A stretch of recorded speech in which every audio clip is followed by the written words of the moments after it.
ఫిష్లా అంటే ఏంది? ఫిష్లా nano are పెరియానన్ ఫిష్లాస్ అంటుంటాం. ఈ ఫిష్లాస్ ఒక పట్టణ మానవు చాలా డిస్టర్బ్ చేస్తూ ఉంటాయి. ఎక్కడన్నా కూర్చుంటే తడి తడిలాగా అంటడము, సోఫా మీద కూర్చుంటే సోఫా అంతా తడైపోవడము, ప్యాంట్ అంతా తడైపోవడము, ఆడ ఒక రకమైన జిగురులాగా రావడము, పస్సు రావడము, చీము రావడము, నెత్తురు లాంటిది బ్లీడింగ్ రావడము ఇట్లాంటివన్నీ చూస్తుంటాం. కొన్నిసార్లు అది హీల్ అయిపోతుంది. కంప్లీట్‌గా క్లోజ్ అయిపోతది.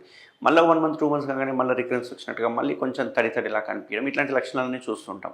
అంతేకాకుండా వీళ్ళు ఆటోమేటిక్‌గా ఇంతకుముందు కూడా సర్జరీ చేయించుకునుంటారు. అది ఓపెన్ సర్జరీ. ఓపెన్ సర్జరీ అనేది నరకం. ఎందుకంటే అది మొత్తం కట్ చేసేస్తాం. ఆ ఏరియా మొత్తం కట్ చేస్తాం కాబట్టి అది హీల్ కావడానికి మినిమమ్ 40, 45 డేస్ టైం పడుతుంది. సో ఫిష్లా అంటేనే అందరూ భయపడతారు. ఎందుకంటే సర్జరీకే భయపడతారు. ఎందుకంటే అది మొత్తం ఫిష్లా ఎక్కడెక్కడనో లోపలికి వెళ్ళిపోతే మోషన్ కెనాల్‌లో ఓపెన్ అవుతుంది కాబట్టి దాన్ని మొత్తం కట్ చేసుకుంటూ వస్తాము. ఆ కట్ చేసుకున్నదంతా కండ పెరుక్కుంటూ హీల్ అవ్వడానికి మినిమమ్ 1 ½ 2 మంత్స్ టైం పడుతుంది.